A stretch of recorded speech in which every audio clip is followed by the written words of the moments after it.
y con unos centímetros arriba todavía de agua, Ahí ¿no? está.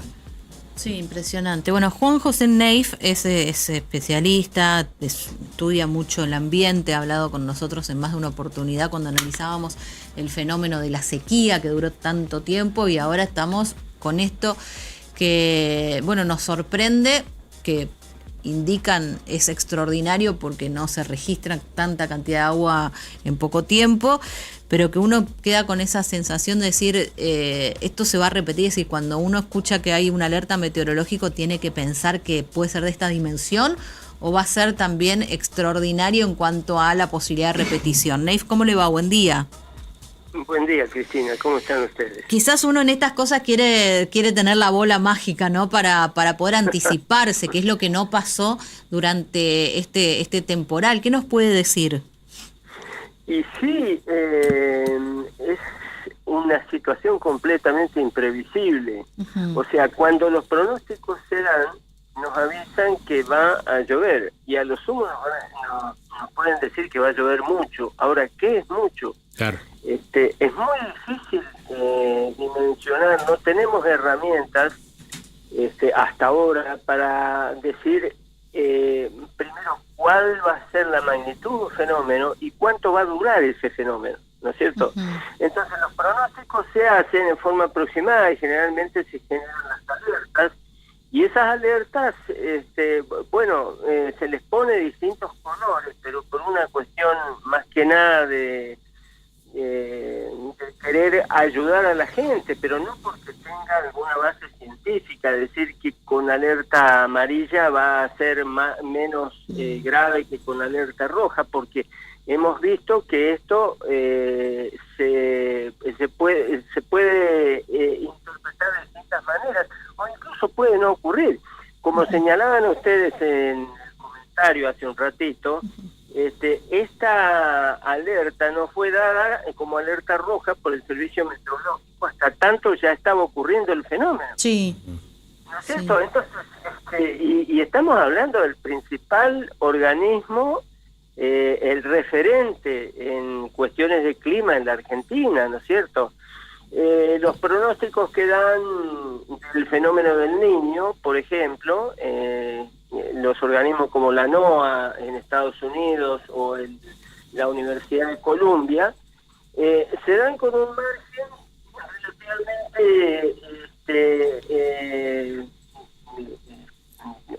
digamos aproximado, se da en porcentaje, se dice que tenemos una posibilidad de 70%, de 80%. Se da para un periodo relativamente corto, ¿no es cierto? Porque el clima es un vector ambiental muy variable que depende de muchas cosas.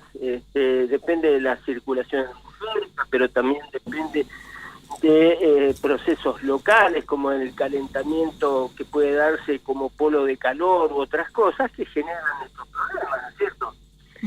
Las lluvias sabemos que se producen por el encuentro de masas frías y de masas cálidas. Sí. Ahora, bien, el asunto es cuánta carga de humedad hay en el ambiente.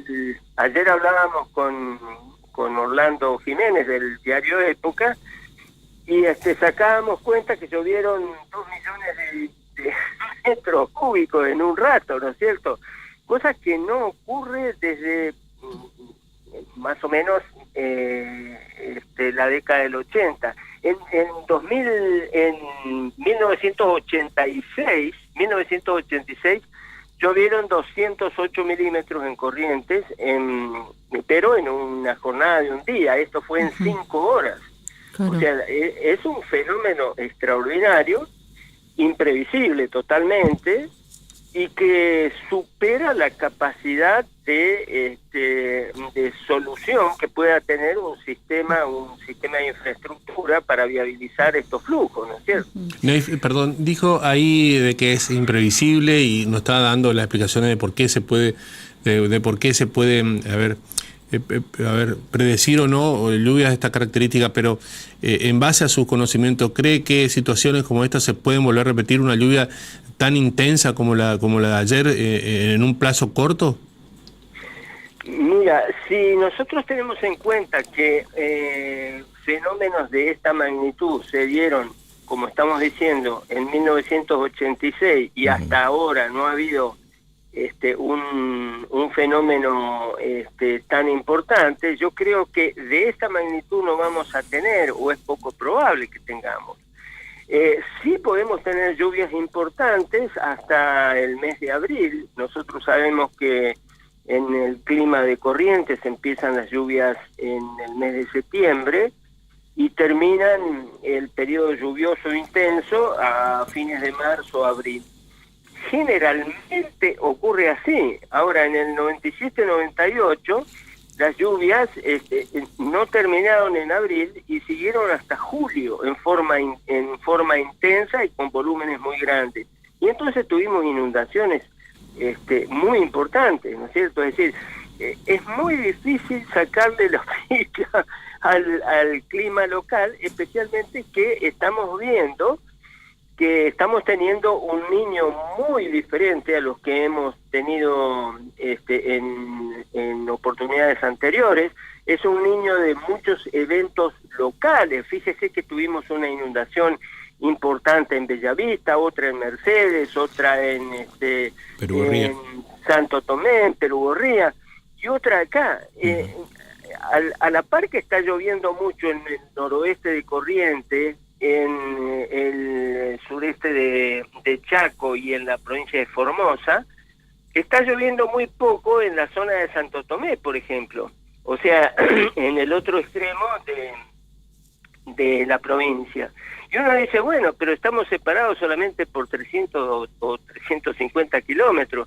Es que es así, nosotros tenemos un clima que por un lado, el clima subtropical húmedo es muy variable entre periodos, pero también muy variable espacialmente. Nosotros podemos tener, a veces está lloviendo en Corrientes y en Paso de la Patria, que está a menos de 40 kilómetros, no llueve nada, ¿cierto? Sí, bueno, pasa incluso que en la misma ciudad hay veces que en barrios llueve y en otros no. No estamos hablando del fenómeno de ayer, pero muchas veces pasa que llueve por zonas, muy localizado dentro de la misma ciudad.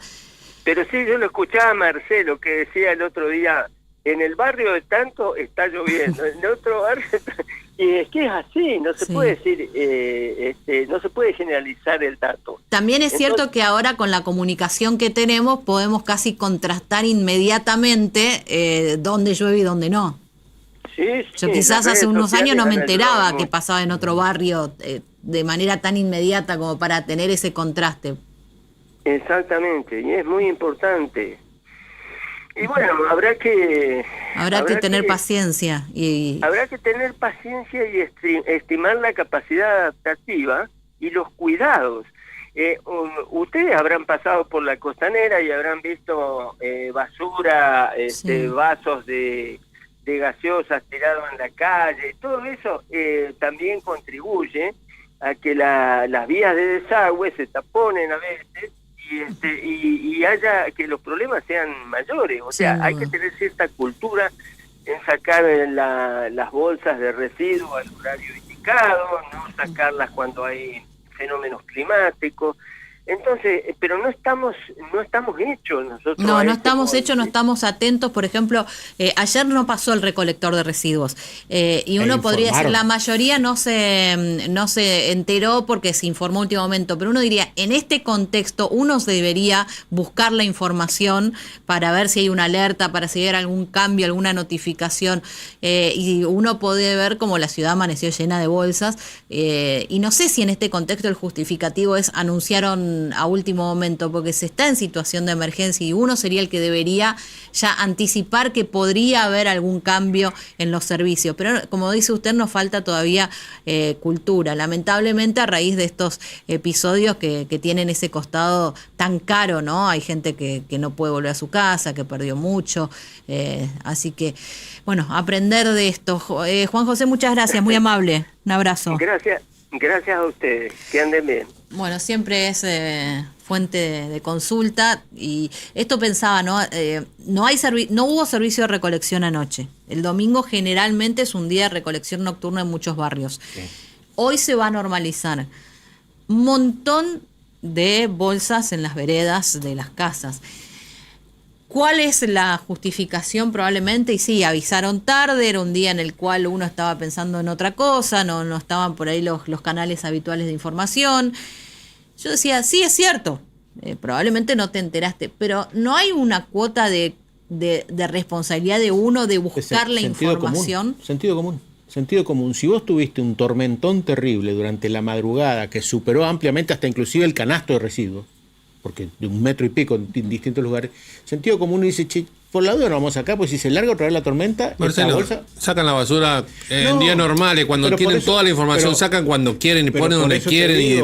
Es el sentido común y que mi problema termina porque yo lo saqué afuera. Y sí, Ese que es se el arregle la concepto. ciudad y los vecinos. Exacto, ese es el sí, bueno, pero ayer muchos de estos sumideros se taparon porque había bolsa de residuos, de todo. Entonces, pero por eso digo, ayer, pudieron no haberse informado porque estaban preocupados por sacar el agua de su casa. Ayer. Y el resto, y los 364 días del año, ¿qué pasa? Es una cuestión de sentido común nada más y que no la ponemos en práctica nunca. Igual me parece que en las zonas también hay una desaprensión, porque a veces la zona que sacó la basura es la zona que no está inundada. Es decir, a mí me bajó el agua rápido en mi calle, entonces ya está.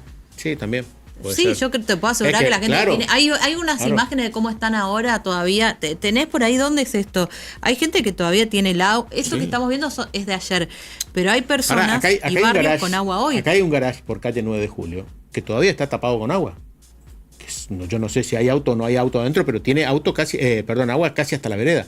9 de Julio, casi Buenos Aires. Son de esos garages que tienen profundidad. Esto que estabas mostrando, Nico, me parece que es lo que te pasé recién, ¿o no? Esto es en calle Juan Pablo II, frente a Pacheco. Recordemos que veníamos hablando de esto hace varios días. Están completamente inundados y la imagen esa que estaba mostrando Nico hace unos segundos nada más es actual en este momento, es así como está la zona. Calle Juan Pablo II. Frente a Pacheco, nos dicen que sería en la zona de Ruta 5, ¿no? Pacheco, la estación de servicio, la que tuvo el problema la otra vez. Exactamente, bueno. Esto es ahora, no son imágenes de ayer. No, estos son de ahora, de este momento, nos dice el oyente que nos envía. No corre el agua ni para un lado ni para el otro. ¿Esto de dónde es, Marce? Garage acá por calle 9 de Julio. Mira cómo tiene todavía todo el agua. Bueno, hacemos un paréntesis, nos vamos hasta Chaco. Hoy deberían empezar las clases en minutos. Habló Esdero, Nico, si tenés el video. A las 8 de la mañana, recordemos que el gobierno de la provincia del Chaco